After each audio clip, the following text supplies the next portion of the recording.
Wow guys, আমরা এখন আছি হচ্ছে গাজীপুর টু চরসিন্দুর নরসিংদী। রোডটা এত সুন্দর যে আমরা এই রোডে আসে, আমি তো সাধারণত রোডের ভিডিওগুলো করি, তো আজকে আবার এই রোডটা আমার খুবই পছন্দ হয়েছে, যার কারণে আমি ভিডিওটি করছি। তো তোমরা সবাই দেখো এই সুন্দর রোডের পরিবেশটি। যদি কখনো তোমরা গাজীপুর আসো, তোমরা জয়দেবপুর হয়ে এই পথ দিয়ে চলে যেতে পারবা নরসিংদী খুবই অল্প সময়ে এবং কোনো যানজট ছাড়া, এবং এত মনোরঞ্জন পরিবেশ, প্রকৃতির এই নির্মম প্রকৃতির এই সৌন্দর্য দেখতে দেখতে, মনোরঞ্জন পরিবেশ দেখতে দেখতে আপনারা চলে যেতে পারবেন নরসিংদী। আর এত আড়াআড়ি, আর সাইডের বিলগুলো আমি তো দেখাইতেই পারতেছি না, কারণ যেহেতু আমি গাড়িতে আসি তার কারণে। আশপাশে শুধু কোনো ঘর খুবই কম, শুধু বিল আর বিল। দান ওস্তাদ গাড়িটা একটু ছোলো করেন, আমি যদি একটু দেখাই, আপনারা দেখেন এত সুন্দর লাগতেছে। এটা আসলে এটা বলার বিষয় না, আমি ওস্তাদকে একটু বলেছি দাঁড়াইতে।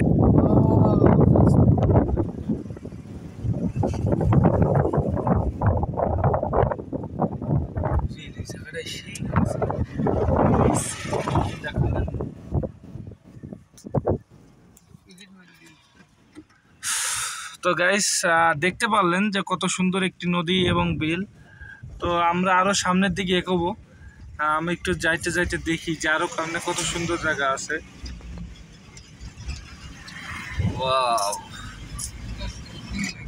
রোডটা দেখে আসলে আমি অতি শিহরিত, উবাইদুল কাদেরের মতো উৎসাহিত। আসলে গ্রামের ভিতর দিয়ে চলা, শহর থেকে এই গ্রামে একটু বের হইলে, শহর থেকে একটু গ্রামে বের হইলে মন চায় না আর শহরে ফিরে যেতে, মন চায় না। শহরের এই কোলাহল আর ভালো লাগে না। এই সৌন্দর্যের গ্রাম, কোথায় সিঙ্গাপুর, কোথায় মালয়েশিয়া, আমাদের এই গ্রামের কাছে আর তো কিছু না। মন চাই কবিতা বানাইতে, কিন্তু কবিতা বানাইতে পারি না। আমি যদি কাজী নজরুল হইতাম, আমি যদি রবীন্দ্রনাথ ঠাকুর হইতাম, সরি ভুল বললাম, আমি রবীন্দ্রনাথ ঠাকুর কেন হব, আমি তো মুসলমান। আমি কাজী নজরুল ইসলাম হইতাম, তাহলে আমি সুন্দর সুন্দর কবিতা লিখতাম, এইরকম সুন্দর দৃশ্য দিয়ে আমি কবিতা লিখতাম। আসলে গাড়িতে চড়ার সময় আর যদি সাথে কেউ থাকে, দুষ্টু মিষ্টি একটা মেয়ে, তাহলে তো কোনো কথাই নেই। কিন্তু দুঃখের বিষয়, আমার সাথে কোনো দুষ্টু মিষ্টি মেয়ে নাই।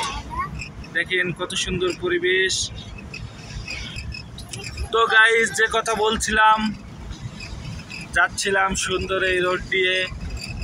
মন চায় এই গ্রামে যদি একটা শ্বশুর বাড়ি বানাইতে পারতাম, কতই না ভালো হতো না জুয়েল? কিন্তু শ্বশুর বাড়ি তো আগের থেকেই হয়ে গেছে, শ্বশুর বাড়ি আর বানানো সম্ভব নয়। শ্বশুর বাড়ি বানানো যাইতো যদি অনেক সম্পত্তির মালিক হইতাম, বেনজিরের মতো, আর হচ্ছে সেই ছাগল কাণ্ডে ইফাদের বাপের মতো, তাহলে তো আমি 2-3টা বিয়ে করে ফেলতাম।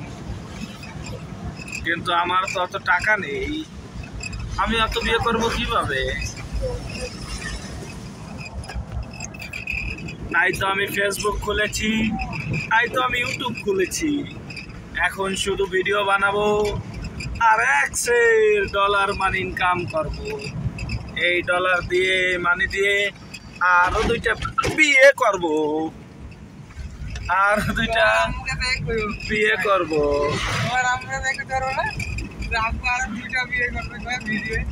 না না, এটাই আর কি করতেছি। তো গাইস, তো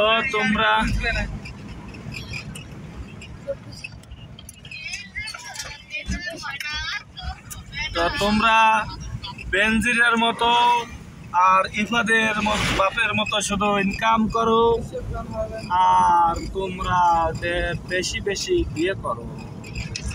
তো আমি চিন্তা নিয়েছি, আমি খুবই সুন্দর করে ভিডিও বানাবো তোমাদের জন্য, যাতে তোমরা দেখে দেখে আমাকে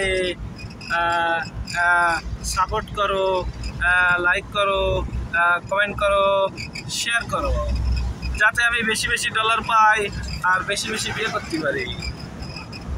তো এই রোডটা হচ্ছে, আবারও বলি, মোবাইল কি রোডটা এটা? ওয়াও, সামনে কিতনা সুন্দর ভিউ! ওয়াও, কি সুন্দর পরিবেশ!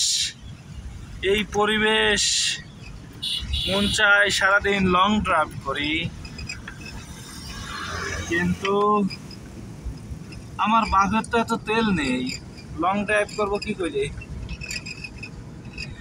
গাইস, তোমরা একবার দেখো তো, আমার যদি একটা সুন্দর ড্রোন থাকতো আমি সুন্দর ভিডিও করতাম।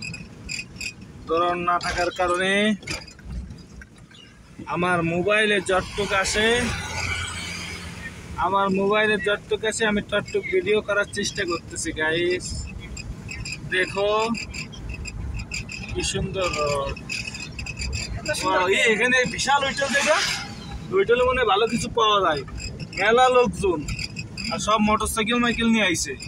খান রেস্টুরেন্ট গাইস, ও এটা রেস্টুরেন্ট না গাইস। এই রোডে তোমরা সুন্দর সুন্দর হোটেল পেয়ে যাবা। খান রেস্টুরেন্ট আছে, আরো অন্য অন্য রেস্টুরেন্ট আছে।